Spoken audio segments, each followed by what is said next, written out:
नमस्कार दोस्तों, स्वागत है आप सभी का फाइनेंस बाबूजी चैनल में। दोस्तों, इनकम टैक्स के फ्री क्लासेस की ये हमारी 7वीं क्लास है। इसमें हम समझेंगे ग्रॉस इनकम और नेट इनकम को। क्या डिफरेंस होता है ग्रॉस इनकम और नेट इनकम में, आज हम इस पर चर्चा करेंगे। ठीक है, देखिए ग्रॉस इनकम का मतलब हुआ during a financial year income earn by N assessee. एक साल के अंदर कोई भी असेसी, कोई भी करदाता, कोई भी व्यक्ति जो भी अर्निंग्स जनरेट करता है वो ग्रॉस इनकम कहलाएगी। ठीक है, साल भर में उसने जो भी कमाया, कितने ही हो, चाहे से कितना अमाउंट हो, वो उसकी ग्रॉस इनकम मानी जाएगी। अब बात करते हैं नेट इनकम की। Pure income earn by N assessee during a financial year is it calculated after all adjustment. ये बहुत महत्वपूर्ण चीज़ है, it calculated after all adjustment. ये ही इसको ग्रॉस इनकम से डिफ्रेंशिएट करती है। ये लाइन जो है ना, ये वाली, ये इसको ग्रॉस इनकम से डिफ्रेंशिएट करती है। कैसे करती है समझते हैं। देखिए, आपने साल भर में कुछ भी कमाया, तो उसके अंदर से सरकार आपको कुछ बेनिफिट देती है कि कुछ एग्जम्पशन मिलते हैं हमें, कुछ डिडक्शन मिलते हैं हमें, है ना। जैसे एग्जम्पशन हो गया, एचआरए वाला एग्जम्पशन हो गया,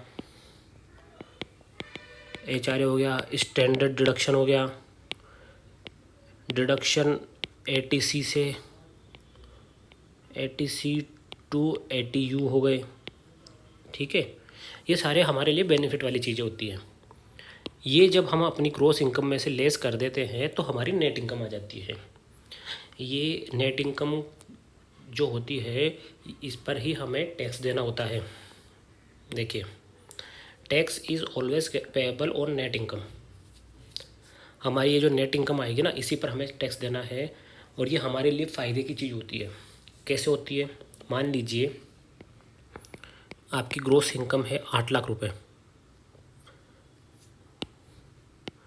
आपकी ग्रॉस इनकम कितनी है, 8 लाख रुपए। ठीक है, आपने इसमें से कुछ डिडक्शन वगैरह लेस किए, मतलब 1.5 लाख, 1.5 लाख के आपने डिडक्शन वगैरह लेस किए। ठीक है, आपकी नेट इनकम क्या आ गई, 6.5 लाख।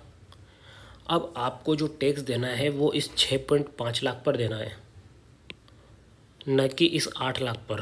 आपको इस पर टैक्स देना है, तो आपका टैक्स कम आएगा। 8 लाख पर देते तो ज़्यादा आता, 6.5 लाख पे देंगे तो कम आएगा। तो ये हमारे बेनिफिट की चीज़ हो गई। ठीक है, तो क्या कंक्लूजन निकलता है, कंक्लूजन ये निकलता है कि ग्रॉस इनकम जो हमने साल भर में कमाई है वो होती है, और उस ग्रॉस इनकम के अंदर से हम कुछ एडजस्टमेंट कर देते हैं, मतलब कुछ डिडक्शन लेस कर देते हैं, कुछ एग्जम्पशन लेस कर देते हैं, तो हमारी नेट इनकम आ जाती है। टैक्स हमेशा नेट इनकम पर लगेगा। क्लियर है। चलो, अब एक टर्म आता है rounding off. Rounding off to nearest 10 rupees.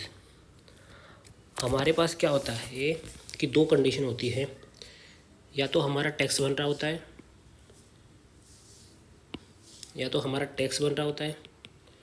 या हमारा रिफ़ंड बन रहा होता है। रिफ़ंड को हम आगे वाली क्लास में ढंग से समझेंगे, ये बहुत इंपॉर्टेंट चीज़ होती है।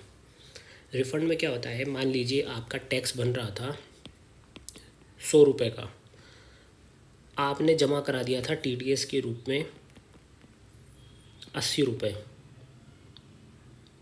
180 रुपये। ठीक है, अब ये 180 रुपये जो आपने ज़्यादा जमा करा दिया था, ये आपको मिलने हैं, तो ये हो जाएगा आपका रिफ़ंड। क्लियर है, ये आपका रिफ़ंड हो जाएगा। ये होता है रिफ़ंड। चलो टॉपिक पे आते हैं, राउंडेड ऑफ, है ना। तो इसमें क्या होता है, मान लीजिए आपका टैक्स या रिफ़ंड बन रहा है आपका 4,532 रुपये। तो ये जो 32 रुपये है ना, इसको हम नियरेस्ट 10 में वो कर देंगे, इसको राउंड ऑफ कर देंगे। कैसे कि इस 32 को हम कर देंगे 30 कर देंगे, इसको 4530, 6,567 रुपये। ये किस में चल जाएगा, इसके नियरेस्ट 10 क्या होगा, 6,570 रुपये। क्लियर है। देखिए 1 2 3 4, ये जो न्यूमेरिक्स है ये इसके नियरेस्ट 10 में चले जाएंगे। तो इसके नियरेस्ट 10 क्या हो जाएंगे, जैसे मान लीजिए ये 21 है, ये 22 है, ये 23 है, ये 24 है, तो इसका नियरेस्ट 10 क्या होगा, 20 होगा या 30 होगा, 20 होगा, तो ये 20 में चले जाएंगे। अब मान लीजिए 5 6 7 8 9, इसका नियरेस्ट 10 क्या होगा, मान लीजिए ये 65 है, 66 67 68 69, तो इसका नियरेस्ट 60 होगा या 70 होगा, इसका नियरेस्ट होगा 70, तो ये 70 में चल जाएंगे।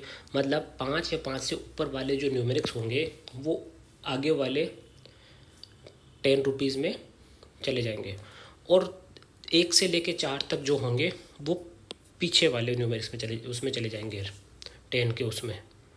क्लियर है? आई होप आपको समझ में आया होगा। दोस्तों चैनल को सब्सक्राइब कर दो, बहुत ही जल्दी बहुत ही अच्छी चीज़ लेके आने वाला हूँ आपके लिए। Thank you very much.